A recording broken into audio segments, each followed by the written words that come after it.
Dalam kehidupan sehari-hari, kita sering mendengar dua ungkapan yang sekilas tampak bertentangan. Pertama, jangan pernah merasa berlomba dengan siapapun. Dan kedua, berlomba-lombalah dalam hal berbuat kebaikan. Lantas, mana yang harus kita ikuti? Apakah kedua pesan ini saling bertentangan, atau justru saling melengkapi?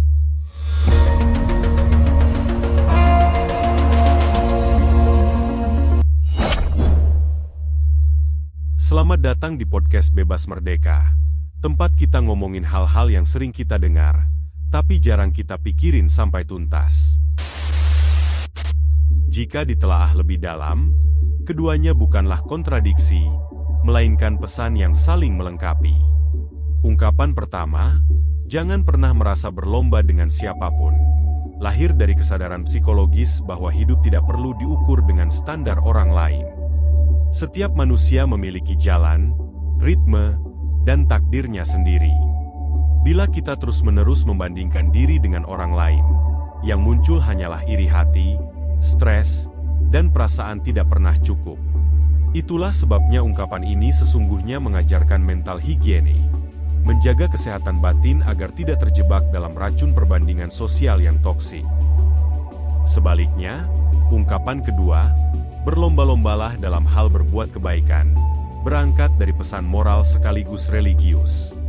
Ia mendorong kita untuk aktif menebarkan manfaat, bukan sekadar diam atau pasif. Kompetisi di sini bukanlah perebutan harta, jabatan, atau status sosial, melainkan dorongan untuk memperbanyak kontribusi kemanusiaan, menolong, berbagi, dan menciptakan nilai positif. Inilah yang disebut imperatif moral, yakni kewajiban untuk mengarahkan energi kita kepada sesuatu yang bermanfaat bagi orang banyak.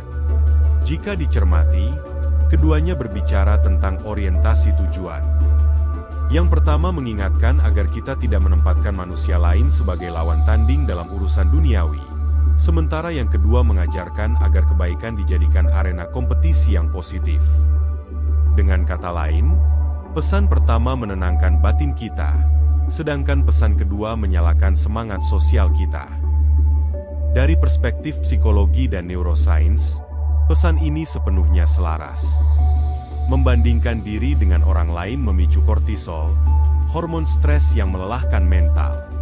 Sebaliknya, berbuat baik melepaskan dopamin dan oksitosin, hormon yang membuat kita bahagia dan terhubung dengan sesama. Otak kita memang lebih dirancang untuk berkembang lewat kerjasama dan altruisme, daripada lewat kompetisi destruktif. Dalam praktik sosial, keseimbangan ini sangat penting. Tanpa pesan pertama, kita akan terjebak dalam perlombaan duniawi yang tak ada habisnya, selalu merasa kalah karena ada yang lebih sukses. Namun tanpa pesan kedua, kita bisa terjerumus pada sikap individualistis, pasif, dan abai terhadap tanggung jawab sosial. Maka, keduanya perlu berjalan beriringan. Secara internal kita fokus pada pengembangan diri tanpa membandingkan. Secara eksternal kita tetap semangat bersaing dalam hal-hal bernilai positif. Analogi sederhana bisa dilihat dalam lari maraton. Setiap pelari berlari sesuai ritme dan daya tahannya sendiri. Ia tidak bisa menyalin langkah orang lain. Namun suasana kompetisi mendorongnya untuk berlari lebih baik dari biasanya. Begitu pula hidup. Kita berlari sesuai kapasitas pribadi, tetapi kehadiran orang lain dapat memicu energi untuk semakin giat berbuat kebaikan.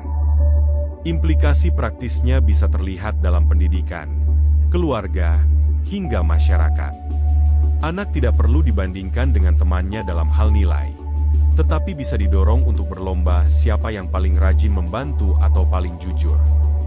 Demikian pula dalam masyarakat, persaingan seharusnya tidak berfokus pada keserakahan, melainkan pada kebaikan. Jika ini yang dilombakan, maka lahirlah modal sosial berupa rasa saling percaya, gotong royong, dan kohesi sosial yang kuat.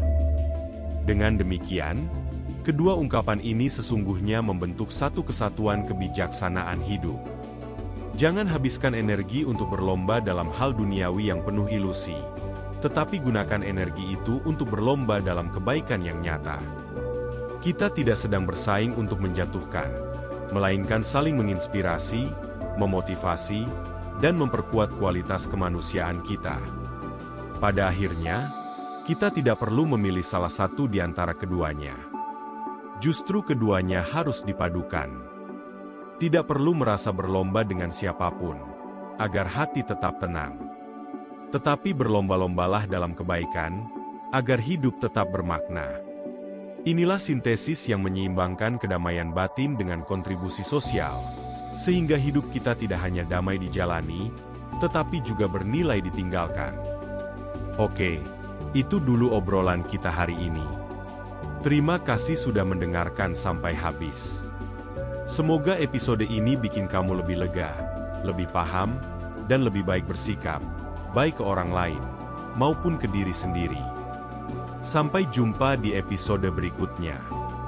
Tetap tenang, tetap berpikir, dan tetap jadi versi terbaik dari dirimu.